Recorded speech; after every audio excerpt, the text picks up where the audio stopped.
What's up, fellas? It's time for Wake Up Mintzy, presented by Dude Wipes. And you know what? It was easy to get out of bed this morning because it's one of the best sports days of the year. Let's start off by drinking some Stella Blue coffee. As always, Big Cat's Coffee brand to get our minds right. All right. I'm Barstool Mintzy, joined by Tyler Moody here in the Barstool office in Chicago. Moody, let's just hit it right off the top.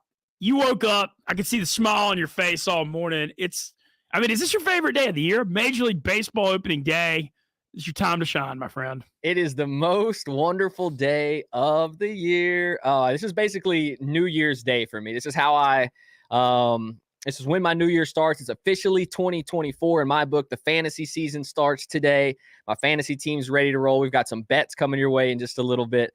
This is without question my favorite day of the year. And now it lasts for 6.5, 7 months. It's absolutely beautiful. I'm fired up today. I've got a little extra energy, a little extra pep in my step this morning, Ben. I love that. Follow at Moody Mac TV on Twitter. I know you got some picks. We're going to be talking some baseball with Moody on opening day. We've also got a special guest today. A guy, first time on Wake Up Mintzy, but so excited to get John Fanta on here. He's in Boston covering the Sweet 16 with Uconn, San Diego State, and that Sweet 16, and then the really exciting Illinois-Iowa State game tonight. But I met John Fanta at the Final Four in New Orleans a couple of years ago, and just a guy that you can't fake passion. That's what I always say all the time, and that's one of the foundations of Barstool. And, man, anybody that follows John Fanta, the dude just loves college basketball. I mean, he just rocks it. He's passionate. I love it. And so he's my kind of guy. So I'm excited to have him on to preview the Sweet 16. Before we get to all that, I want to shout out Dave Portnoy and Barstool. There's a huge tragedy in New York a couple of days ago when 31-year-old NYPD officer Jonathan Diller was shot and killed. He has a wife and had a 9-month-old kid. Just terrible deal. But as always, in people's time of need, Dave Portnoy and Barstool Sports step up. Dave did a thing where sold shirts, and he matched personally the shirt sales. Ended up selling $750K worth of shirts, and Dave matched the $750,000. Raised $1.5 million for his family. Look, it's an honor to work for this company because of stuff like this. Look, whenever tough times and situations come up, Dave uses Barstool to help. And that's why it's just an honor to work for him. And shout out to Dave and all the Stoolies for supporting this family.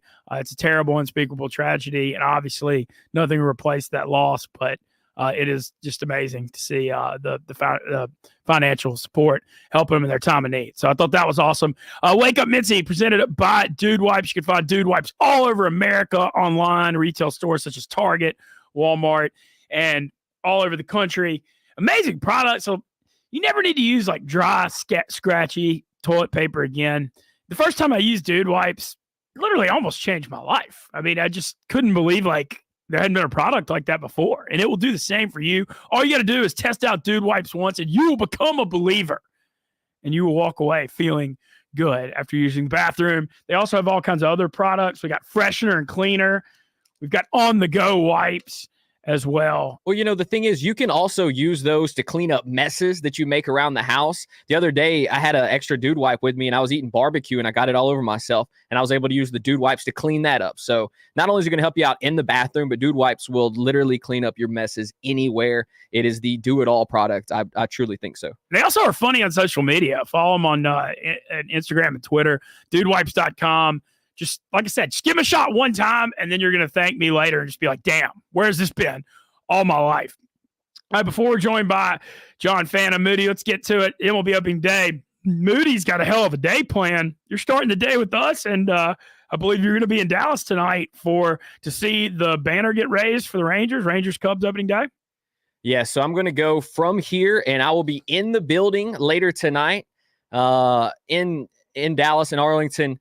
What a season it was for the Rangers last year, finally getting the monkey off the back, winning a World Series. And this team is going to be elite again this season. We're returning the exact same lineup, except we lost Mitch Garver, who's now a Seattle Mariner. but we're adding the potential rookie of the year, Wyatt Langford, top prospect in baseball, was an absolute monster at Florida. He was drafted 1 season ago. He absolutely tore it up during spring training, hit 6 home runs during spring, had an OPS of like 1.2. I mean, he absolutely destroyed it during spring.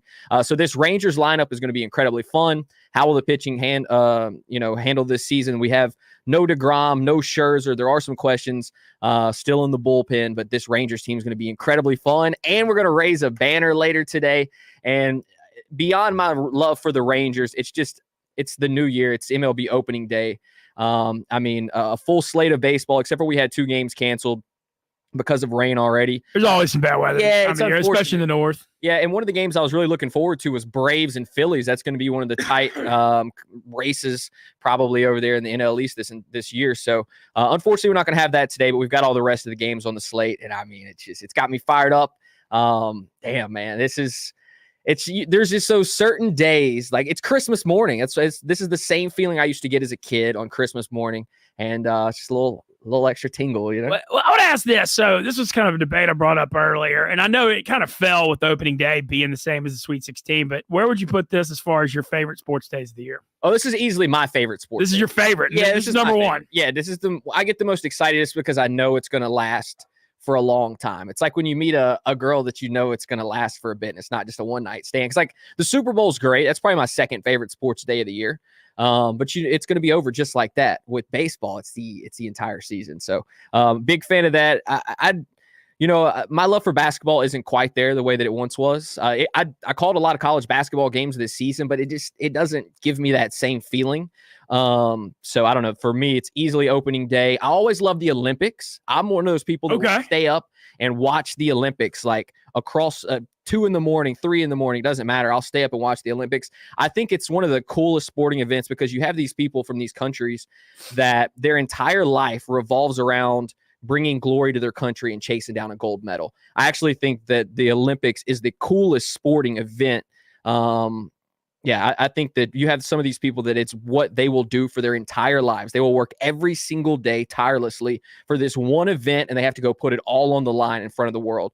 So I think the Olympics is the coolest, but this is my favorite day without question because you only get the Olympics every 2 years. I love the first 2 days of March Madness so much. I think those are just an all-you-can-eat buffet, and we just had so much fun at the DraftKings Sports Bar and Sportsbook in Wrigleyville. Check that out if you hadn't. Just amazing last Thursday.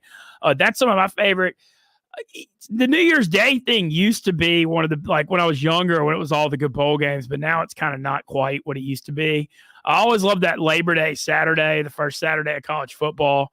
Always one of them. And really just that next weekend when you actually have the week 2 of college football and the first week of NFL, because then you know it's really football season. Those are some of mine, but I think there's a serious argument for this MLB opening day combo with the Sweet 16. I don't see what could be better. It's also, as people minimum mentioned, saying hockey regionals for the NCAA tournament too. So can't forget that. College baseball is going on as well. I know that's all really regional though. But so Moody, you gave out some picks yesterday for season stuff. Can we get a little refresher on them? A refresher from yesterday. Yordan Alvarez to win American League MVP 8-1. If you've been paying attention to Wake Up Mintzy, I gave you Wyatt Langford about a month ago at 8-1. He's now 2.5-1. That's crazy. That's crazy. Yeah. So unfortunately, hopefully, I know a few people did jump on that. Hopefully more will jump on it. 2.5-1's rough. I know he's supposed to be good, but I can't take that. Yeah. The values. I've got Yordan Alvarez to lead the majors in home runs, 12-1. Luis Robert, I took a flyer on him with half a unit at 55-1 to lead the majors in home runs. Austin Riley to lead Major League Baseball in RBIs at 11-1. Jordan Hicks, NL Cy Young. This is just a flyer, 150-1. I've got him at 0.3 units. And then American League Reliever of the Year, Andres Munoz, 10-1. So those are some of my favorite player props of the season. All right. And then I know you're going to have your card out later. Do you have any picks for, it's kind of tough because Wake Up Mintzy's so early. Yeah. But I know opening day, these lines have been out. So I know you've had a chance to look at them. I have a couple. I'll give them to you real quick. I haven't fully gone through because, starting lineups haven't come out yet. I'll have some home run props coming out later today. And the weird thing about home run props is the first day of the season, you're seeing aces across the board. Everybody's throwing out their best starter. So you're not expecting as many home runs on opening day. Colder weather probably didn't help either. Yeah, probably. probably. But one team I do like today, the Toronto Blue Jays plus 114. I think this is a lineup that's finally going to realize its full potential this season. They're playing the Rays. If you remember last year on Wake Up Mintzy, the Rays were 13-0, 17-0. It was something crazy. I remember. Yeah, and I gave out that pick that day that the Blue Jays were going to end the Rays run, and of course, it ended up happening. We were hot all through Wake Up Mintzy until we got canceled, unfortunately. Suspended. Yeah, suspended. Excuse me, suspended. But I have the Blue Jays today. Barrios on the mound against Eflin. I think Eflin will take a step back. I thought he overachieved last year for the Rays. I think Vladimir Guerrero is going to have a huge season. I think the top part of that Blue Jays lineup will thrive today. I think they end up winning the game. I've got Blue Jays on the road plus 114. I'm taking the Cincinnati Reds over 4.5. One of my favorite bets of the day. They're facing Josiah Gray from the Nationals. Huge on Ellie De La Cruz today. I think De La Cruz is either going to homer or steal a base. I'm going to end up taking both of those props. I think his home run is like plus 360, and then the stolen base is plus 160. He is an elite fastball hitter. Josiah Gray throws a lot of fastballs. He's actually homered off of Gray in the past. So I like the Reds over 4.5. And I like Ellie De La Cruz to have a nice opening day.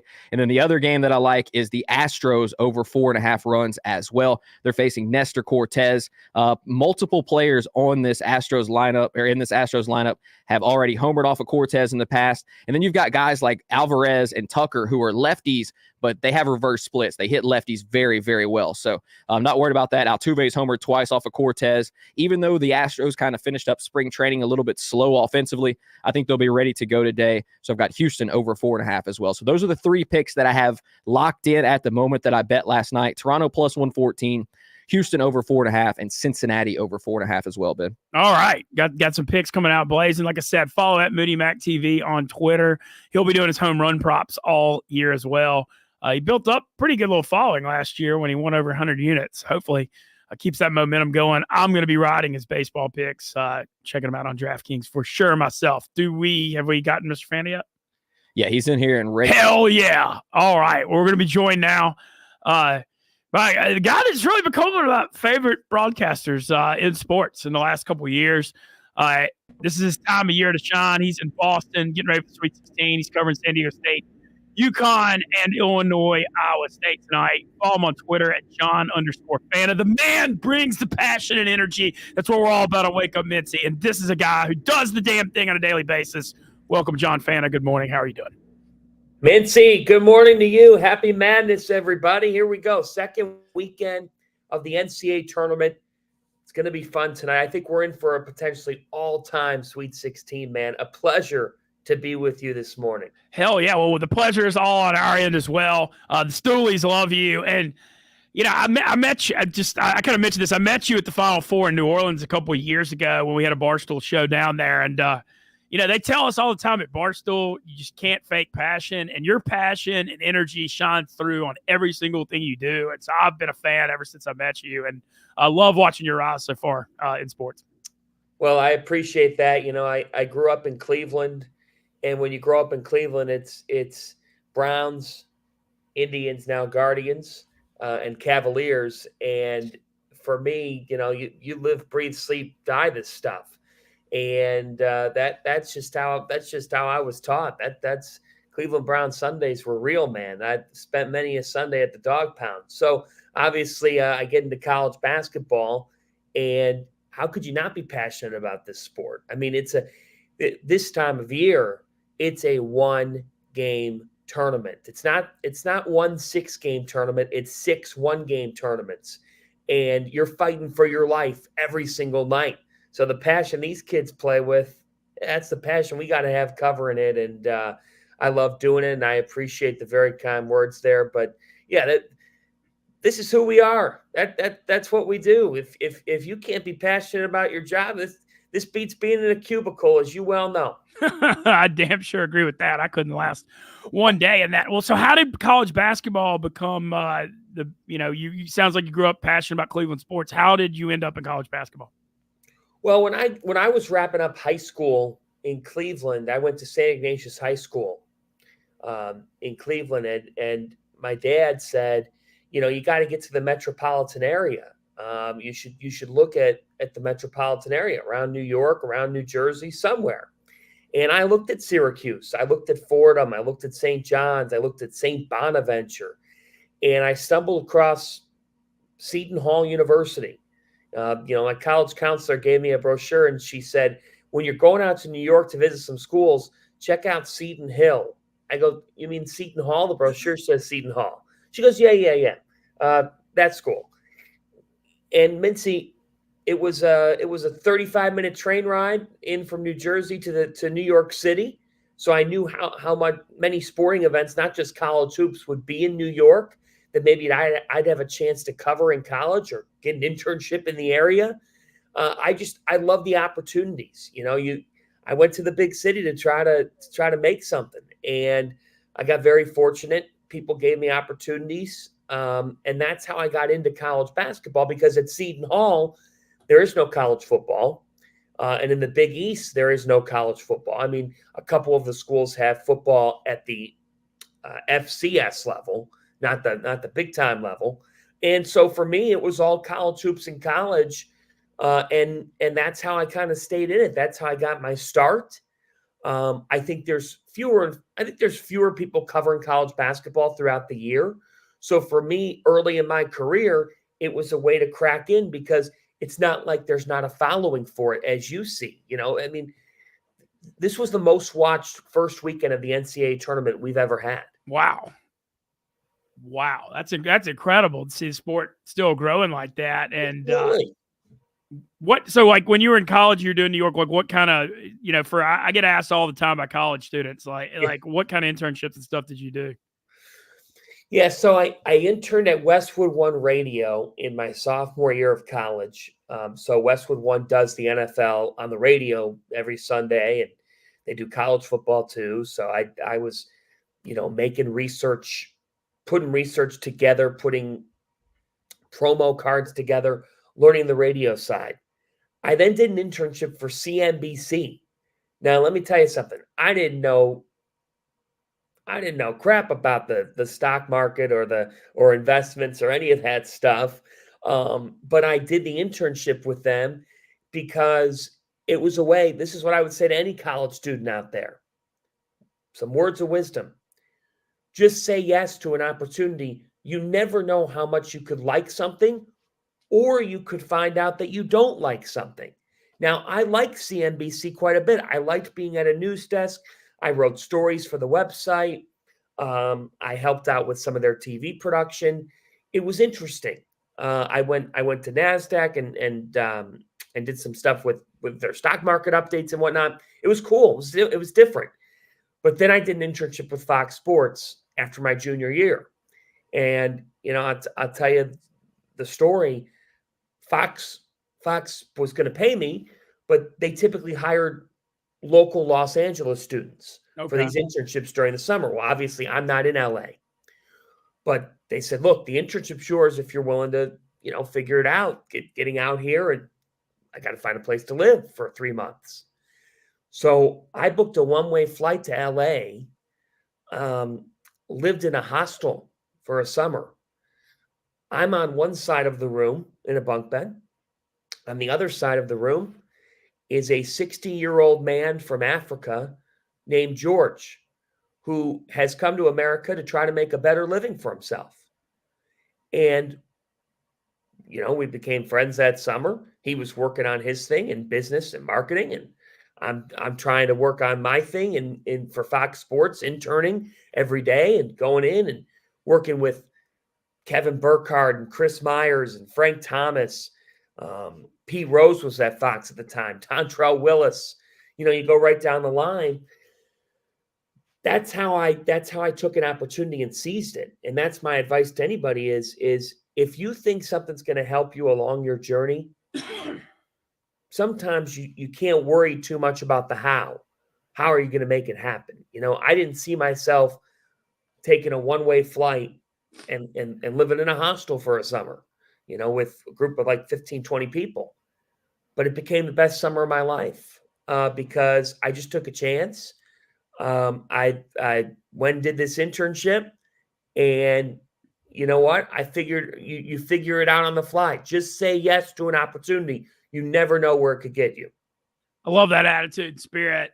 That's what it's all about. You never know what kind of opportunities you're going to have in life. And, you miss all the shots you don't take because we're only here one time. And I kind of had like a similar thing when I got the Barstool offer where I could have stayed in the South or moved to New York. And I'd only been to New York one day in my life. And I just said, the hell with it. It's too big an opportunity. I got to come up here and do it. And it was kind of, I guess, in a similar vein to the story you're talking about. But look, when you get a big opportunity, you got to take it. So how long have you been with Fox? So I graduated college 2017. I really came aboard Fox 2018-19. So it's been the last, 5-6 years that I've been able to call games for Fox Sports, and the last 2 years doing stuff for FoxSports.com. I'm here in Boston right now. I'll be covering Uconn, San Diego State, and Iowa State, Illinois tonight for FoxSports.com. It's been a joy. It's been a joy. It's been awesome to call games. I always appreciate your messages, my friend, but I always think when I'm calling a game, the people watching at home are watching for a reason. It's the biggest game for them. So as a commentator, I owe it to those viewers to treat it the same way, which is the truth. It's the biggest game for me, obviously. I'm sitting courtside working it. So the passion comes out easily when you think that way. I want people to enjoy when we do a game. I want people to appreciate when we do a game because we're doing it for them. You're our audience. And so I'm very lucky to have that role for Fox. Joined by John Fanta, Fox Sports on Wake Up Mintzy. So I love hearing your backstory and the passion. You mentioned you're up in Boston. Kind of want to talk about these games a little bit tonight. So UConn, we all saw what they did last year, and they steamrolled Northwestern and Stetson. This is a fascinating matchup tonight. I mean, we got a rematch of the national championship game. The day that Power Four for San Diego State is unbelievable for people that haven't been watching them. And I actually saw San Diego State make some threes against Yale. They did. I'm curious what you think, because obviously this is in Boston, and the tickets are, it's going to be a UConn home game, and they're close to home, and San Diego State's got to travel across country. I certainly don't claim to know everything, but my instincts are going off here that San Diego State might fight them a little bit tonight, and it's not just as easy as UConn killing everyone like it has been their last 6 or their last 8 NCAA tournament games. Do you think San Diego State can compete, or no chance against UConn? Well, I think that they can compete because stylistically, the Aztecs, they just grind you down. They defend at a very high level. I mean, you look at where they stand nationally, they're 10th in defensive efficiency. The issue is Connecticut's 8th. It's crazy. UConn answers every question. And UConn's offense is just better than San Diego State's. I mean, UConn's got the second best offense in America. San Diego State at around 54th, 55th. For me, Mintzy, the key for San Diego State is absolutely perimeter shooting, which they had against Yale. And when they're able to make perimeter shots with Lamont Butler and Darian Trammell and the core of guys that they have in that backcourt, it changes things for their team. Because you just said it. Jaden Ledie's had a terrific season, over 21 points per game, 8 rebounds per game. And I think your instincts are also stemming from the fact that last year we went into the second weekend of the NCAA tournament. Alabama's the number 1 overall seed playing San Diego State. Everybody thought Alabama would steamroll. They couldn't make a shot that night. And San Diego State, little did we know, they pulled it off, and they ended up being in the national championship game. Anything can happen in college basketball. Anything. That's what makes it 40-minute late. Yeah, it's a 40-minute game. I mean, literally, you get cold or hot for such a short window, and you're totally right. Yeah. So I think San Diego State can hang in because of their style, but they got to get Donovan Clingan in foul trouble to really have a chance. Because if Clingan's on the floor, he can limit Ledie. He could be in Ledie's way. For UConn, they did not shoot the ball well against Northwestern from 3. They 3 for 25. It was not a good performance by their standards from 3. Will they bounce back from 3? Will San Diego State come back to earth from beyond the arc? Those are some of the key questions I'm asking tonight. I think UConn pulls away, but I would expect that San Diego State can compete for a little bit by virtue of just how tough they play, how hard they play. And remember, Mintzy, there's something to be said about revenge. And I don't think San Diego State gets it, but San Diego State had to take it personally that they lost to UConn in the title game. Yeah, certainly. And I agree. I don't know. It's just one of those things where I feel like everybody's, UConn's been so dominant, and they've earned all the respect they got. The way they ran through the tournament last year, I've never seen anything like it, winning every game by double digits, so far rolling against Stetson Northwestern. But I feel like people, it's not always this easy in college basketball. And I want to mention the second game y'all got tonight. To me, this is one of the most loaded Sweet 16s of all time. It's like the double-edged sword. Everybody wants the madness and the crazy upsets, but when the favorites win, look at what we're looking at on the Sweet 16 front. And I don't believe there's two hotter teams in the country than the Big 12 tournament champs, Iowa State, number one defense again in the country, against the number one offense in the country, the Big 10 tournament champs in Illinois. This is just a fascinating matchup tonight. Big time showdown. Big time showdown. I mean, on one side, Iowa State seems to be counted out nationally, but folks, you're not watching them if you think that. This is a terrific, terrific team. They guard at an extremely high level. You just said it with their defense. Tamin Lipsey and Keyshawn Gilbert have formed a 1-2 punch. Lipsey, I'm so impressed by his demeanor. I'm impressed by his leadership. He plays so composed, and he sets the table for his team. And when you then go to what they've got in a freshman in Milan Momcilovic, he has been sensational as well and versatile. So for Iowa State, the question is, if Terrence Shannon and Marcus Domask are both in rhythm offensively on the other side, can Iowa State compensate for that? Because right now you're getting about 50 points per game at least from the duo of Shannon and Domask. So Terrence Shannon's averaged 30 points per game over the last 6 contests, Mintzy. He's really been playing at a high level. That's going to make it hard for Iowa State if Shannon's in that type of rhythm. Iowa State's got to put Illinois in the meat grinder. They got to say, Illinois, you're going to play our style of the game. If this is open floor, offense heavy, Illinois is going to win. It is total contrasting styles. And I got to tell you, man, it's a toss-up because both these teams are so great at imposing their will. I am truly torn on who wins this basketball game because I could see it going either way. I think it's going to be really, really intriguing. Can Iowa State generate enough offense, enough perimeter shot making? If they do, I like them. For Illinois, Brad Underwood took it personally yesterday when somebody questioned his team's defense. He said, "Did you ask Miami about that last year? Somebody want to let Miami know?" Miami had the 99th ranked defense in KenPom, and they made the Final Four. He said, "I think we're now Illinois is better than that," and he said, "I think we can be good defensively. We'll see if that translates tonight." Yeah, Shannon, I know there's a lot of great players left in the tournament. I think there's an argument he might be. I mean, he could be up there for being the best. And we've seen this in March when you get a guy like that get hot, you can go so far. And he also he gets to the foul line a lot, which is obviously super key against a stifling defense like Iowa State to manufacture some points.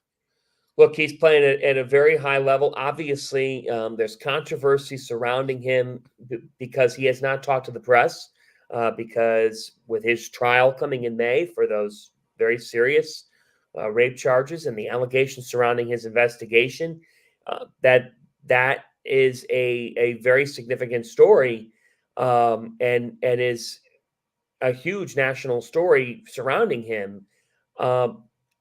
That being said, his legal counsel has really dictated that he does not talk during the NCAA tournament or since he's come back to begin with. And so as a result, we're not able to talk to Terrence Shannon. But on the hardwood, on the basketball court right now, what he is doing for his team is the reason why Illinois is in this Sweet 16. Yeah. Look, it's just crazy to see like two of the hottest teams meeting there. Other matchups tonight, I feel like both Clemson, who's playing tonight against Arizona out west in LA, and then even mention NC State tomorrow, just shows the depth of the ACC. Both those teams kind of playing with house money. Do you give Clemson a chance against Arizona at all? You know what? I do. I do. I think Arizona will beat them, but Arizona's the more athletic, quicker team. But Clemson, here's what's great about Clemson. They're experienced, they're balanced, and they're really guarding. They're guarding. They have a top 40 defense. Clemson stays in front. Chase Hunter's playing at an extremely high level, back-to-back 20-point performances for the Tigers. Joe Girard is a shot maker. PJ Hall so versatile in his approach. Ian Shefflin, I love his game as well. I like the way they're playing, Mintzy. I really do. That win over Baylor was Clemson basketball, textbook basketball from the Tigers. They really played complementary hoops. They guarded Baylor well. They stuck Baylor in the half court. That's very key early in tonight's game. Early in this game is for Clemson to be able to make shots and then say to Arizona, we're going to make you play your half-court game. Because if you can get Kylan Boswell rattled, and if you ever got Caleb Love in a bit of a cold spell, you're going to have a chance to win this game. But you can't let Arizona get on the run. Yeah, it's all a tempo thing. It seems like Clemson's one of those teams, when you look back at their year, they've played up and down the competition, but they won it. They won in Chapel Hill. They could have won in Duke with that controversial call. They were an underdog against both New Mexico and Baylor. It seems like they're kind of comfortable in this role a little bit. They're very comfortable. You know why? They got old dudes. They're an old team. And you know what? That's a strength in this tournament. You've got to have experience and poise. Clemson has both of those going for them. So I like the way that they're playing. These teams in the tournament, Clemson's one of them. Creighton is one of them. Iowa State's even one of them, that take it possession by possession. You can't get too high or too low. And Clemson's one of these teams that they can just stay in a game because of their experience and their balance. They don't require any one player to be outstanding for them to have a chance to win a game. And it's impressive. I really, really like their balance. And then the other late game tonight is, going to be a track meet, just stylistically a super fun matchup with North Carolina and Alabama. Obviously, a lot's been made about it's been a pretty rough NCAA tournament for the Southeastern Conference. You got two teams left in Alabama and Tennessee. On the surface, the thing with Alabama is, they live and die by that three. Obviously, they played very good defense against Grand Canyon and kind of won in a different stylistic matchup. They're going to have to shoot the lights out to keep up with Carolina because I don't feel like they have a guy to keep up with Baycott down low. Well, that's the issue. That's the big issue. When you look at this matchup, Mark Sears can negate what RJ Davis does, right? But if you look inside for this Alabama team right now, Grant Nelson did not have a good game against Grand Canyon, right? They're basically they're going 4 out, 1 in quite a bit. But then you look inside, Nick Pringle, he's got to play well tonight. He's got to play well tonight. They even need, they need Mohamed Diabate to give them something. But they're not a team that when you look, like Jaron Stevenson's going to have to hang in a little bit tonight. But by the same token, like for me, it's not just Baycott, it's Harrison Ingram. Ingram's playing at such a high level right now for North Carolina. He's drilling shots. He's driving the lane and scoring. I think that the past couple of games, 17 points and 7 rebounds against Michigan State, he made it look easy. If he's giving North Carolina 14, 15, 16 points in this NCAA tournament, it's curtains. Turn out the lights. Party's over. So for Alabama, you've got to be able to negate what Ingram does. But you got to get on the glass. You can't give a great offensive team more opportunities. So I think Alabama, I think it's going to be a great game. I do think that they can beat North Carolina because, as you just said, like Sears and Rylan Griffin, and if Aaron Estrada's in a shooting rhythm, that backcourt's as explosive of a backcourt as any in the country. But they've got to be able to bring it every single possession. They can do it. Alabama can beat North Carolina. I had Carolina in my original bracket, so I'm going to keep them there. But it is a scary matchup for an opponent because of how Alabama scores. They really do score at an extremely high level. I'm intrigued to see what happens in this matchup. Sears is having an insane season, and Nate Oates once again has done a great job with his team. Alabama men's basketball has been to the Elite Eight one time, 20 years ago. And tonight with the win, if they ever pull it off, it'd be one of the greatest wins in school history. they'll be in the game. They'll have an opportunity. We'll see if they can seize it. Yeah, this is their third Sweet 16 in 4 years under Oates. And the thing that's impressive about this run is talk about limping to the finish line. They had a horrendous last few weeks of the season.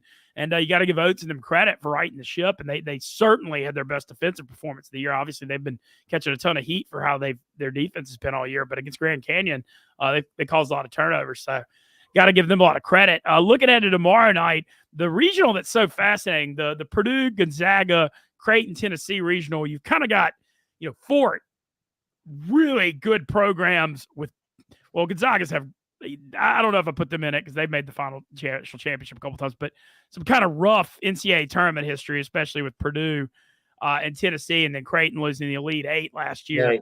Right. I'm just excited to see how this region breaks out. With Purdue just destroyed Utah State. Gonzaga, it's interesting with them this year. Everybody wrote them off early, and then they played awesome down the stretch. Just such a dominant second half against Kansas, and they destroyed Mini State. It's almost kind of like a different mindset with them this year, maybe, as this is kind of the first time they've been an underdog in a little while. Absolutely. They're a complete underdog, and yet they're making their 9th consecutive Sweet 16. Now, Purdue and Gonzaga, the way that Gonzaga's playing right now behind Ryan Nembhard and Graham Ike and Anton Watson, fantastic. These two teams played once already. They came in Honolulu during Feast Week. Purdue won the game by 10. Now, back then, I thought Gonzaga's offense was still trying to figure stuff out. In that game, Nolan Hickman and Ryan Nembhard shot 10 for 31. That's not going to be good enough here tonight. So tonight, Zach Edey is Zach Edey. All right, you can't talk about shutting down Zach Edey. He's not going to get shut down. So forget about it. And if you're a Zach Edey hater, get out of here. We have no time for you. Come on.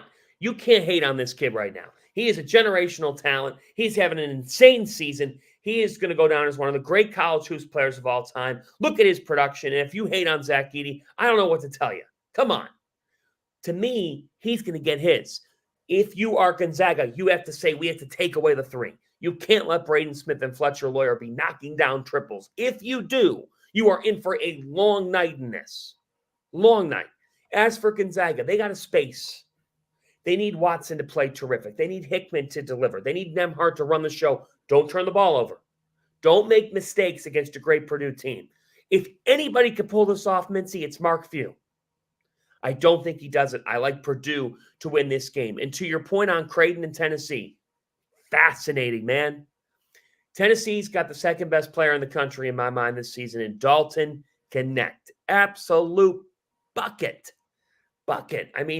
This guy wakes up, he has some Stella Blue coffee, and he just balls. He is just hooping for his Volunteers right now. And coming off screens, making things happen. Creighton is a good defensive team. How does Creighton handle Connect? How do they handle Tennessee's pressure-filled defense? This is where Baylor Shireman and Trey Alexander, their shot making is going to be imperative for Creighton to have a chance to win this basketball game. Yeah, this is one of the hardest ones. I think this feels like it could be down to the final possession with these two teams. They both played, kind of lower scoring games than you would expect last round. Creighton, Oregon ended up in double overtime, but it was 62-62 into regulation. Creighton kind of got away with one. I think they'd kind of tell you that. So they're kind of, we'll see how they bounce back. But that's, man, such a just tough matchup to call tomorrow night in that Tennessee Creighton. Can't wait to see how that regional ends up. And finally, Marquette, NC State. This NC State story is fascinating. They went 5 games in 5 days in the ACC tournament, including beating their arch rival North Carolina at the championship. And they, people kind of expected them to fall back in the NCAA tournament. And they came out and they dominated that Texas Tech game. They beat Oakland in overtime. DJ Burns has kind of become one of those heroes of the tournament so far. And, Marquette coming out of the Big East, I thought that was, they got pushed by Western Kentucky into the last 10 minutes of that first game, but then they turned it on late. And I thought the Marquette-Colorado game was one of the best played tournament games so far. This is, then Marquette hadn't gotten out of the first weekend in a while. So this one's very intriguing too. Yeah, it really is. NC State with DJ Burns and what he's become is amazing. I'm a big DJ Burns fan. Who isn't a DJ Burns fan? And this NC State team, they're balanced offensively. DJ Horn's given them great production. Michael O'Connell as well. Mohamed Diarra has been sensational as a matchup problem here with 4 double-figure performances in his last 5 games.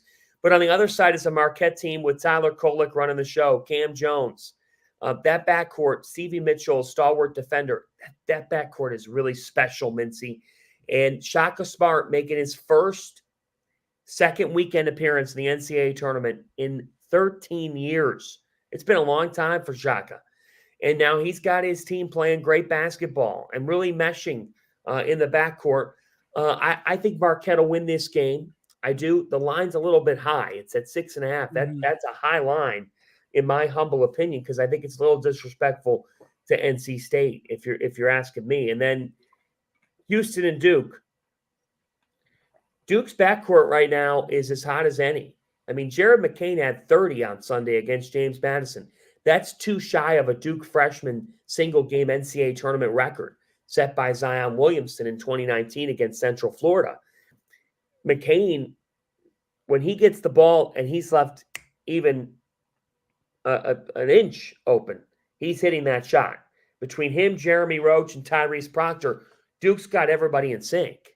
They really do. And Kyle Filipowski can be the best front court player in this game. The question's going to be for Houston is, will Jamal Shed just dictate the way the game's played? Will they be able to get the same level of production from Emmanuel Sharp? Probably not from the last game. He had 30 points. But then I think for Houston, how do they guard Kyle Filipowski? They're going to need Jawan Roberts. They're going to need Xavier Francis. They're going to need to be able to get production from those guys on the interior, because Filipowski and Mark Mitchell are tough matchups here. They really are a great front court duo for the Blue Devils. Yeah. When I look at this matchup, this is the one I actually had a strong opinion on. I just think Houston's physical guard play is going to cause big problems for Duke. The way Houston plays defense is, I mean, they're just tenacious and they keep coming at you. And I just remember, and I know it's a different year and obviously different players, but I remember what Tennessee did to Duke in the second round defensively last year. And I feel like Houston, you mentioned it's going to be on Duke's front court. I think in this game, I just, as good as Duke's guard play was against James Madison, I just feel like Houston's physical defense could give them a problem. That's the issue. Yeah, that's definitely the issue. I think it will be an issue here for Duke, because Houston is so physical and so tough and so disruptive. Look, it's a step for the John Shire era that they get to the Sweet 16. Obviously, we know the standard at Duke is to make Final Fours. So this is a huge game. Houston got tripped up last year in the second weekend. A lot of people thought they could get to the Final Four. They obviously didn't. So this is going to be a really interesting game, because you just said it. It's a test of will. When you're playing Houston, you're playing a team that is just going to be so gritty defensively. But Miami beat Houston last year because of Miami's ability to just score. And right now, Duke's got a more well-rounded offense than Houston. So you're right. If Houston disrupts that, they'll win. But there's a chance here for Duke. There's a very real chance. Ultimately, last question I got for you. Obviously, Uconn is a prohibitive favorite. If someone else, I'm not saying, if you had to pick someone other than them to make a run here and win this thing, who would it be? I'm going to go with Arizona. Okay.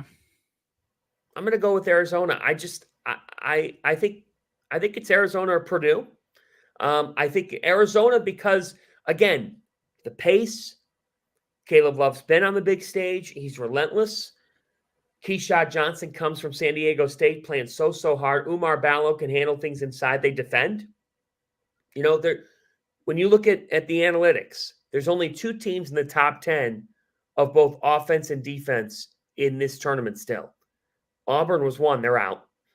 Connecticut and Arizona. Wow. So Arizona checks off a lot of the boxes. The reason why I say Purdue is, Mintzy, sometimes it's destiny. And it just feels like Purdue can will itself to that Final Four. And once you get to the Final Four, You never know what can happen, and they've got the best player in the sport, and he's dominating right now. And it just feels like the Boilers are going to see to it that they get this done. Yeah, it's interesting. Purdue's got big vibes like that 2019 Virginia team who lost the year before to a 16th seed, and everybody just labeled them as not being able to get it done in the big game. And that's exactly how Purdue's gotten labeled after what happened against FDU last year. And it's certainly no lack of motivation. Yeah, that's it. It's amazing how each tournament is its own entity, right? Last year we saw FAU, San Diego State, Miami joining Uconn. Uconn wasn't even ranked in the preseason. So it's interesting how different tournaments have different lives. This one featuring a lot of heavyweights and big time blue blood powers. I think it's great for the sport. I think we're seeing the sport's best here. I mean, you look, we basically have 13 of the top 14 teams in America that are included in this Sweet 16, and then a couple other great programs in San Diego State, Clemson, and an NC State team that's gotten red hot. So I'm pumped, man. I'm excited for this. And folks, grab your popcorn. This is going to be funnier these next 2 nights. This is madness, and this is the sport's best trying to make the Elite Eight. Hell yeah. Well, John Fanta, I just want to thank you for giving us some time this morning on Wake Up Mintzy. Follow John at John_Fanta on Twitter and Instagram.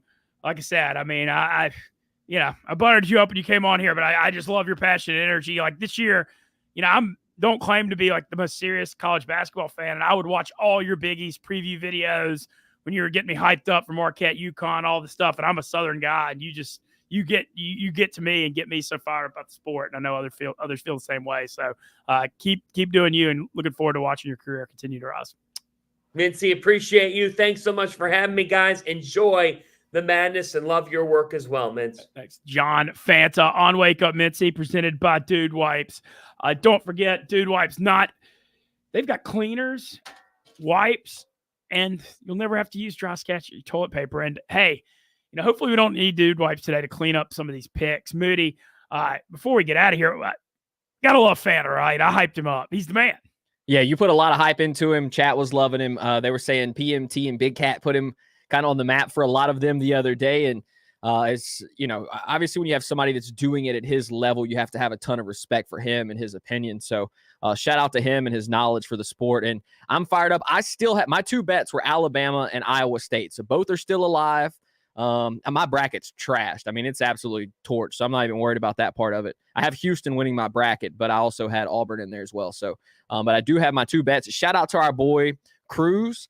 He got me on Alabama, like a month ago. So I've still got Alabama in the tournament. So I'm cheering for them. You didn't get great odds, though. Yeah, I didn't get great odds. I think I got them at like 25 to 1. They finished at like 40 to 1 right before the tournament. So I don't love that, but they're still in. They're still alive. I'll take $500 if they get a dub. No doubt. Yep. Looking at the matchups tonight, gambling wise, like I said, something's going off. I don't want to go against UConn, but I don't know that it's like the free money that people think it is. Talking to Fanta, you know what I like tonight is the under in UConn San Diego State. 2 top 10 defenses, Moody. I believe they're like 8th and 9th, he said. Yep. Last year's title game, wasn't it like 57-42? It was something it was ugly. I mean, UConn controlled it, but it was not pretty. And kind of makes me like that under. I think it's like 135.5. The other games, my instincts are saying that Illinois-Iowa State's really tough to pick. But, man, I just think Illinois's got the offense, and they're on one with Shannon. And I think ultimately he'll be able to manufacture enough offense for Illinois to win in that one. Arizona Clemson, I don't have the strongest opinion on. Look, I think Bama is capable of beating North Carolina, but they're going to have to so many things have to go right. And the main thing is they're just got to shoot the lights out from 3, which they could do because Bama can get hot. They live and die that 3-point line. But I'm leaning to Carolina in that one. I mentioned this looking ahead to the Mara's games because there's no Wake Up Mintzy. I love Houston. Houston's my favorite game. I just think they're too physical for Duke. And I think it sets up well with Duke just having their best game against James Madison and Houston surviving that overtime against A&M. I think it's throwing people off the scent of it. I've seen that line as low as 3.5, but I think Houston comes out and their physical D, just in their experience, D's up Duke pretty bad. Gonna D them up? I think they're going to D them up pretty bad. Getting D'd up, yep. Yeah, and I think the defense is going to get it done. I lean Creighton +3 against Tennessee a little bit. I just don't trust the SEC. I mean, it's just – look at how this tournament's going. Auburn going out first round, only 2 teams left. It doesn't seem like the SEC's on the level. in basketball. They are in the other sports, obviously. So that's kind of the way I'm leaning. I didn't have a strong opinion on Marquette, NC State. That was kind of a tougher one for me. And I didn't really know Purdue Gonzaga, but everyone, Fanta, they got me leaning toward Purdue more and more. I hear about it, but the line's gone up to 5.5. Moody, your opening day. Any final parting shots for you on? I will give out the home run parlay that me and the boys put together yesterday. Okay. So this is what we've got. This is these are all from DraftKings, and also shout out to DraftKings right now. They have the a $10 opening day bonus bet if you want to get on that. Yeah, nothing wrong with that. But we have fired up a 3-leg home run parlay. That includes, and I'm also betting these solo as well. So what I will do is I'll bet them all solo for half a unit, and then I'll put 0.3 units on the parlay. Yeah, so, and home run props you usually bet a little lower, right? A little bit lower because they're higher variant. Listen, this is tough to do. These are home runs. Like, it's not like these dudes just go out and hit 7 home runs a week. It doesn't work that way. We did hit a few big parlays last year. Hit what, 100-1 parlay, Yeah, you did. A couple 77-1 parlays, and we've got a 75-1 parlay to open things up. Yordan Alvarez, Shohei Ohtani, Ellie De La Cruz, all to homer. $10 pays back $766. That is my first home run parlay of the season. Yordan Alvarez, Shohei Ohtani, Ellie De La Cruz. And I'm not going to go real heavy on home run props today because they just got aces everywhere. Yeah, so I'm taking some dudes that I think have a chance to homer, guys that I know their pop carries every single day. And speaking of Shohei Ohtani, I think if he is innocent, which I personally believe that he is, he's going to want to go like play extra hard. So I don't know. I think he's going to swing it well today. Jordan's always a beast. And then I love the matchup for Ellie De La Cruz. I think he has a big day to start out. I'm curious the home run prop. So how do you do, like research wise? Are you looking at the pitchers versus hitters splits? You're obviously looking at days more when 4th and 5th starters are going, when there's more likely to have runs. Like, what's the strategy? There's a lot that goes into it. So one thing that I will normally do is I will pick out the pitchers that I think are going to get hit the hardest, right? I'm going to start there. Who do I think, who gives up the most home runs per inning or per 9? That's the main place that I start out. Then I'm going to do a little deep dive and see splits, lefty versus righty. And then if a batter already has some past success against that particular pitcher, I'm really going to lean that way because I do think past success will show up in the future. It's not always the case, but if a guy's hitting 400 off a dude and is homered 3 times, he's obviously seeing the ball well out of his hands. So that goes into it as well. But my favorite thing is picking bad pitchers. And then today, you're just not going to have many bad pitchers out there. It's all the aces. Everybody's going to try and show their best stuff on opening day. And then if you have a hitter that's really hot, sometimes I'll just ride the hot streak. Corey Seager goes on these wild rampages where he'll homer 4 days in a row. You got to make sure you're on the Seager train when stuff like that happens. So there's a lot that goes into it, but I start with the pitching and then I go to the hitters that I think will have success against that pitcher. All right. Follow at Moody Mac TV for Major League Baseball picks all season long, and just enjoy today. I mean, it's opening day in Major League Baseball. Sweet 16, we got a Barstool stream tonight. Huge show. It's opening day on Mostly Sports. They've got a big show planned. The Yak's got a monster show planned that I might be making an appearance on later. Pretty excited about that today. We got the Barstool stream tonight. I mean, it's one of the best days of the year. So get out and enjoy it. Thanks to Dude Wipes for sponsoring Wake Up Mintzy and cleaning up all of our messes. Shout out to Tyler Moody. And thanks to John Fanta. Just awesome dude. So great to have him on the show. And as always, we appreciate you, Stoolies, for waking up and getting your minds right with us. And hey, we're trying to do Wake Up Mintzy every week. The people have said with the on and off, whatever. We're back Tuesday. We're keeping it rolling. We got it figured out now where Moody can do it remote. And so we're going to try to build this thing, and we appreciate your support. And we've got some fun stuff already planned for next week. So thanks for joining us. Mostly Sports starting soon. And, enjoy a hell of a sports day.